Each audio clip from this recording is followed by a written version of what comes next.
Welcome to the deep dive.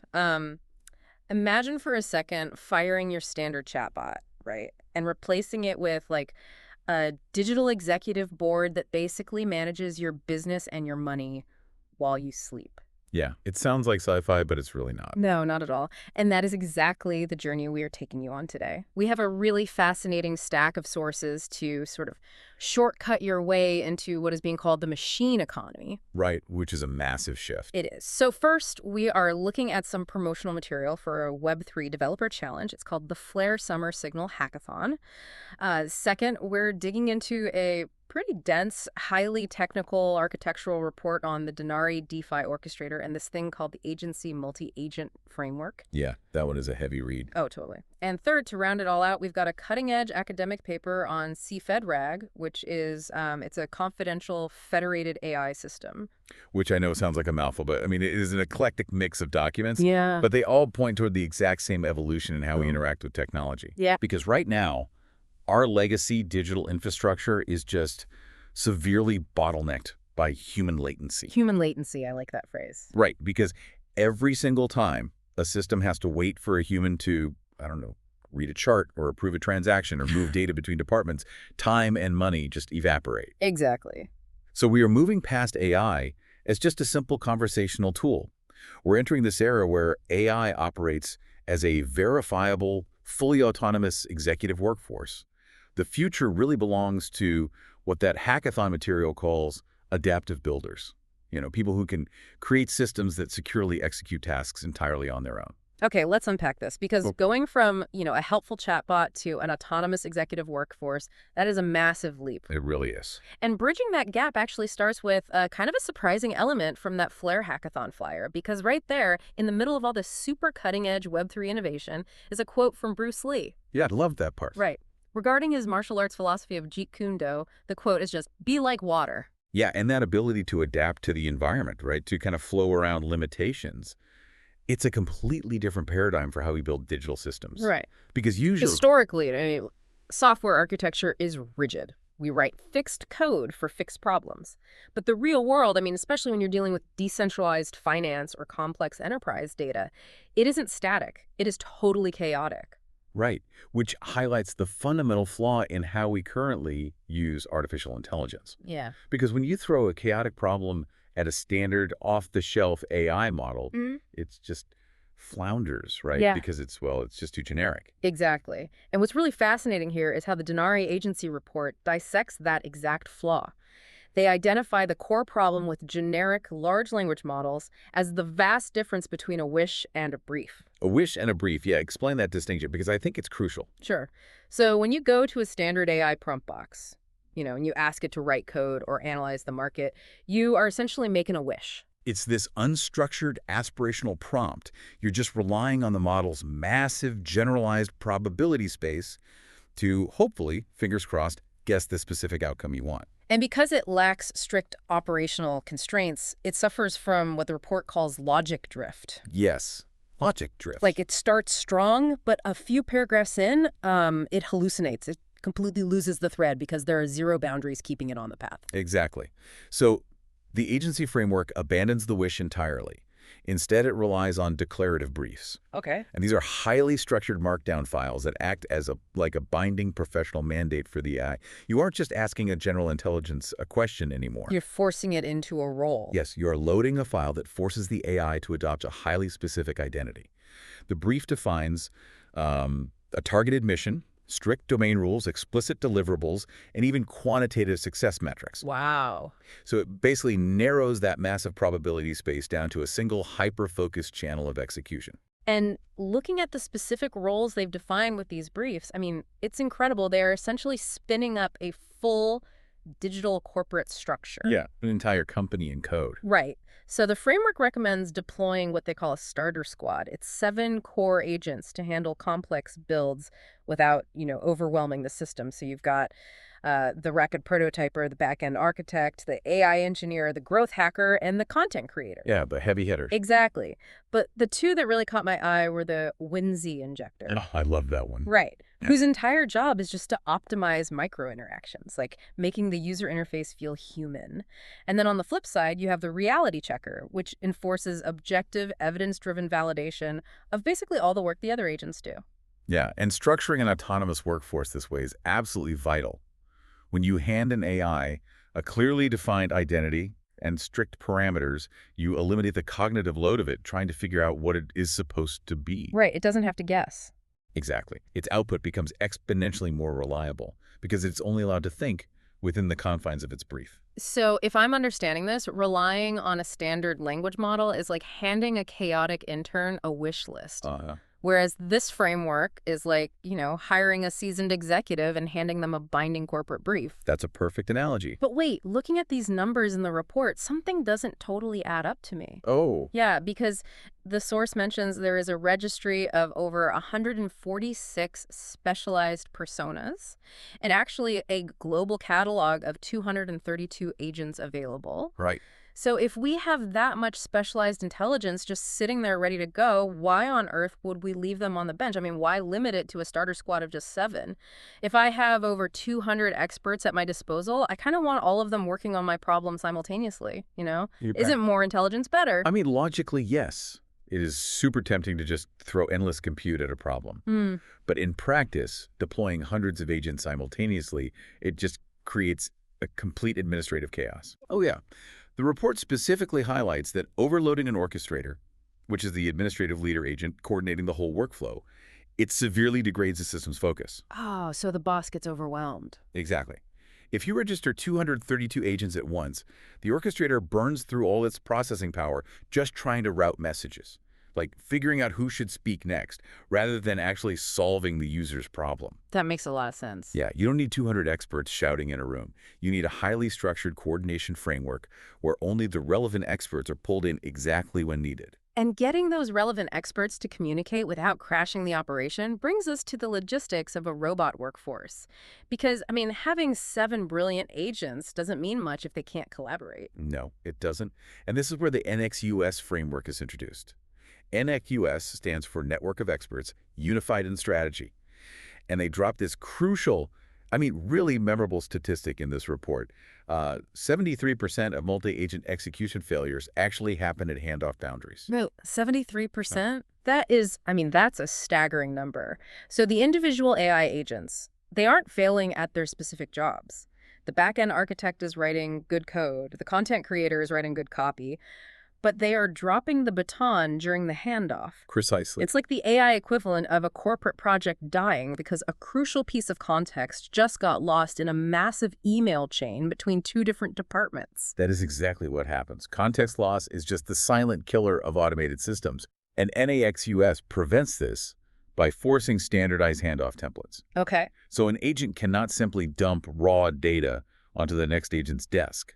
The system mathematically dictates exactly how state context must be maintained, packaged, and transferred. So there's a strict protocol. Yes, and furthermore, it mandates that validation agents, like that reality checker you mentioned earlier, they have to operate from a default programmatic stance of requires improvement. Meaning they don't just, rubber stamp things and push them through. They cannot. They demand empirical, verifiable proof that the parameters of the brief were met before certifying a deliverable. That prevents those false positive approvals where, one AI hallucinates the success metric and the next AI just blindly accepts it as truth. Wow, okay. And that makes perfect sense for standard software development, right, where the stakes are basically just lines of code. But this Denarii Orchestrator is managing decentralized finance. Right. We're talking about routing actual liquidity, real money across blockchains.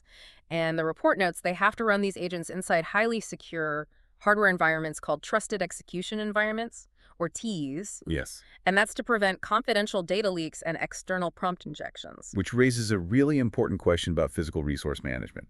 Because a trusted execution environment isn't just a software firewall. It is literally a physically isolated section of a computer processor. So it's like a soundproof room inside a crowded factory? Like that, yeah. The AI agent goes into that room, does the complex financial math, slides the answer under the door, and absolutely no one on the factory floor, not even the factory owner, can hear what was said or see the raw data inside that room. That is an excellent way to visualize it. But Because it is a physically isolated section of the chip, the secure memory available inside that room is incredibly limited and is highly expensive to run. Okay. Secure enclaves have what is called an enclave page cache limit. You simply cannot download more RAM for a secure microchip. Right. So the report calculates that if you try to load those 232 agents statically, meaning you're holding all of their prompt context and instructions in active memory at once, it consumes over 18.5 megabytes of secure memory before the system even executes a single transaction. 18.5 megabytes, which I mean would completely choke a physical processor that's designed to operate on kilobytes of secure data. Exactly. This system would just freeze. So if we're running these agents inside this hardware-enforced secure enclave to prevent leaks, how do we fit all their brains in that tiny space? Well, the solution is this clever mechanism called Hermes lazy routing. Okay, Hermes lazy routing. Yeah, so instead of loading every agent's entire brain into memory, the system initializes with a very lightweight router. This router just holds hashes and metadata. And for anyone unfamiliar, a hash in this context acts like a tiny cryptographic fingerprint, right? Yes. It's essentially an IOU that tells the router exactly where the full heavy agent file is stored in the cheaper, unsecured memory. And it does this without bringing the heavy file inside the soundproof room until the last possible second. Precisely. The heavy context is left outside. Then, when a specific transaction flow actually begins, the router dynamically loads only the 3 to 5 agents that are actively required for that exact moment. It processes the task and then flushes them out of the secure memory immediately. That's brilliant. I mean, think about your own workflow at your desk. Efficiency isn't about having every single tool, file folder, and reference book you own piled up on your desk at once. Right, that's just a mess. It's about having a clean workspace, pulling out the exact tool you need for the current task, and then immediately putting it back. Hermes lazy routing keeps the system incredibly lean, and more importantly, blindingly fast. And in decentralized finance, speed and cryptographic security are the entire foundation of the enterprise. We can see this really clearly in how Denarii hardens these generic software agents into true financial executives. Oh yeah, let's look at that mapping, because they take this generic agency framework and just raise the stakes dramatically. They really do. The standard back-end architect persona gets rewritten into a liquidity path architect. Its new mission is to design slip-resistant trading routes across multiple blockchains, specifically the XRP Ledger, Algorand, and Hedera. Right. And the generic security architect becomes the Enclave Guardian Sentinel, which, constantly audits the inbound data for malicious prompt injections. But the most critical adaptation is the evolution of the reality checker. In a standard framework, it validates code functionality.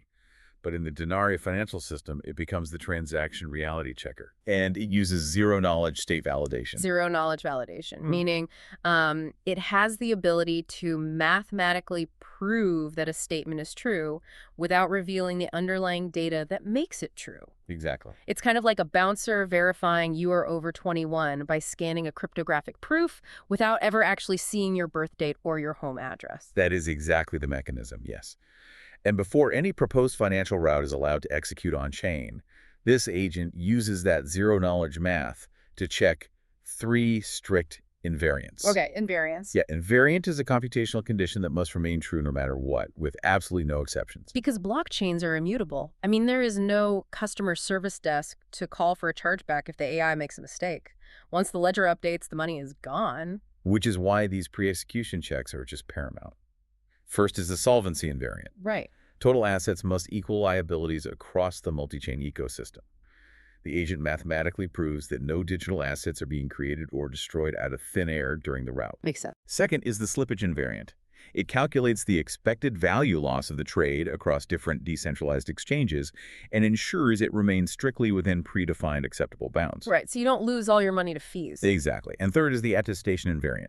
It verifies the cryptographic proof that the transaction was actually generated securely inside that soundproof room we discussed, ensuring it wasn't spoofed by an external attacker trying to, drain the liquidity pool. Okay, that sounds really robust on paper, but realistically, if we are automating finance and letting autonomous agents move liquidity across Hedera and Algorand, I mean, AI makes mistakes. Sure. We have all seen language models confidently declare something that is just mathematically impossible. And a hallucination in a chatbot is funny, right? But a hallucination in a decentralized finance routing protocol is catastrophic. Absolutely. So what happens when an agent gets it wrong? If one of those agents gets the math wrong, we need, like, a factory emergency stop button. And the architecture accounts for that reality with an agent literally called the dynamic circuit breaker. Oh, perfect. Yeah. If the transaction reality checker detects that any of those three invariants are violated, so for example, it calculates that the slippage on a token swap is going to be 10% instead of the allowed 1%, it immediately kicks the transaction back to the planning agents. Okay. And here's the mechanical key to this system. There is a strict 3 retry limit in this development and QA loop. Ah, so it doesn't just get stuck in a recursive infinite loop of trying and failing to find a route, burning compute the whole time? No, exactly. The empirical data shows that allowing the agents to communicate and revise their work in a 3 retry loop captures about 95% of integration-level defects. Wow, 95%. Yeah, they usually figure out a safer route within those tries. Not like... But if the system fails to satisfy the invariance after 3 attempts, the dynamic circuit breaker hits that emergency stop button. Ooh, yes. It physically pauses the routing execution. It prevents the financial leak. And crucially, it logs the entire incident to the Hedera consensus service for an immutable time-stamped audit. That is a brilliant, definitive failsafe. It replaces trust and assumptions with deterministic mathematical proofs. So we've explored how these agents execute actions securely, how they coordinate passing the baton, and how we keep them from breaking the bank with strict invariance. Right. But there is another piece to this puzzle. Because for an AI executive to make good decisions in the first place, it needs intelligence. It needs data. So how do we gather the raw intelligence needed for these systems without violating strict data privacy laws? Oh, if we connect this to the bigger picture, this is arguably the single largest hurdle in enterprise AI adoption today. Really? Oh, for sure. The most sophisticated multi-agent framework in the world is completely useless if it cannot access the specific proprietary data it needs to reason about a problem. But in reality, enterprise data is heavily siloed. Right. I mean, you have a hospital network with highly sensitive patient records, or a bank with decades of transaction histories, or, a global supply chain with confidential vendor contracts. And you cannot simply pool all of that highly sensitive data into one massive centralized database. Yes. So a large language model can just ingest it. No, legally you can't. Data localization laws like GDPR, healthcare compliance regulations like IP, and just basic corporate espionage protections, they completely prohibit centralizing that data. So you are left with this massive paradox. The AI workforce needs the data to be intelligent, but the data legally and physically cannot be moved. Exactly. Which is where our third source comes in, the academic paper on CFEDRAG. Yes. It stands for Confidential Federated Retrieval Augmented Generation. And let me break down the mechanics of how it solves this paradox, because honestly, it's brilliant. It really is. Normally, with standard reg retrieval augmented generation, an AI searches a single centralized database, grabs relevant text chunks, and uses them to formulate an answer. But CFEDRAG takes this entire process and decentralizes it. Right. So an orchestrator agent receives a complex query and broadcasts it out to multiple entirely separate data providers. Let's use 2 competing hospitals as an example. Those hospitals receive the query and they search their own local lockdown databases. And they do this using a local embedding model, which is important to understand because an embedded model doesn't just look for simple keyword matches. Right. It converts the text of their medical records into massive mathematical vectors. Essentially, it's plotting concepts as coordinates in high-dimensional space. Wow. This allows the local system to find information that is conceptually relevant to the query, even if the exact words don't match. So they find those conceptually relevant coordinates, pull the specific text chunks, and send just those isolated pieces of information back to the orchestrator.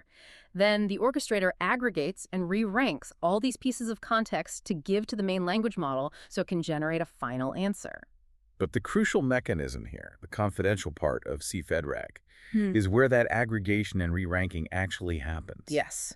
The orchestrator does all of this work inside a confidential computing environment. Exactly. It uses the exact same secure enclave technology we just talked about with the financial agents. It's like a secure blind tasting competition. Oh, like this. Right.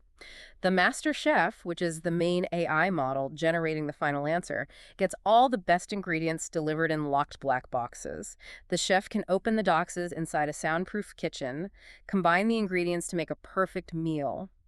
But the chef never knows the secret locations of the farms those ingredients came from. And the farms never see each other's produce. Exactly.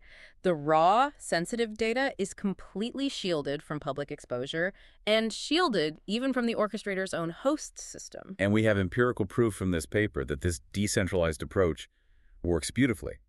The researchers actually benchmarked this system using the Mirage dataset. Oh, let's talk about the numbers. Yeah, so they simulated having highly complex medical data spread across different silos.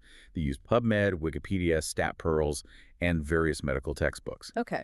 When they asked a baseline language model clinical questions, it scored a 59.78% accuracy rate. Pretty standard. But when they utilized CFED-RAG to securely query across all those isolated datasets, retrieve the embeddings, and re-rank the context inside a secure enclave, the model's accuracy shot up to 72.51%. A leap from roughly 59% to over 72%. That is a massive jump in performance, especially when you're dealing with complex medical diagnostics where, accuracy is literally a matter of life and death. It is a foundational improvement, and the value here extends far beyond just getting better benchmark scores. Right. The mechanics of CFED-RAG are revolutionary because they finally allow disparate organizations to collaborate and leverage specialized knowledge across trust boundaries. Yeah, that's huge. Two competing financial institutions could theoretically share fraud detection patterns without ever exposing their individual clients' data. Or multiple hospital networks could combine diagnostic insights to identify the onset of a rare disease faster. Exactly. They can feed a decentralized, autonomous AI workforce without ever compromising the underlying raw data or violating a single privacy regulation. So what does this all mean? If we pull all these threads together, the picture that emerges of the machine economy is honestly breathtaking. We started with the philosophy of the adaptive builder, the realization that we need to be like water, to be flexible and dynamic in a historically rigid digital world. Yeah. We saw how abandoning vague wishes and handing an AI a structured markdown brief transforms it from a generic chatbot into a highly specialized expert. We explored how the NXUS framework and Herney's lazy routing allow squads of these experts to communicate and execute efficiently without crashing the limited memory of a processor. That is key. And then we locked down their financial actions using secure hardware enclaves and immutable cryptographic invariants to ensure they can't break the bank. Exactly. And finally, with CFED-RAG, we solved the data paradox, unlocking their ability to securely learn and reason across private, decentralized silos. We are looking at the architectural blueprints of the future, and this raises, I think, an important final thought for you to ponder. Okay. The Denarii agency positions itself as a verifiable AI executive platform. Right. Their goal is for this to serve as the underlying operating system for autonomous enterprises, whether that is in global banking, decentralized healthcare, or supply chain logistics. Right. So as artificial intelligence fundamentally transitions from being a simple tool that we use to an autonomous executive organization that we delegate to, Yeah. what does that mean for your own day-to-day role? Oh, that is the million-dollar question for everyone listening. It really is. Yeah. Because in the very near future, your most valuable professional skill will no longer be your ability to complete individual tasks. Right. The multi-agent frameworks can write the code, they can route the liquidity, and they can aggregate the data infinitely faster and more accurately than human latency allows. So what's left for us? Your most valuable skill will be your ability to define the briefs. Your value will lie in your ability to set the correct invariants, to understand the architecture of the secure enclaves, and to establish the cryptographic boundaries that govern your own digital workforce. You will no longer be the worker, you will be the architect of the workflow. You have to become the adaptive builder. You have to be the one who knows how to flow around the limitations of legacy systems, how to assemble the perfect squad of digital executives, and really how to tell them exactly what success looks like in a language they understand. You really do have to be like water. Beautifully said. Thank you so much for joining us on this deep dive into the machine economy, multi-agent frameworks, and confidential federated AI. We hope this shortcut has given you some powerful insights to take back to your own workflow. Have a great rest of your day, and we will catch you on the next one.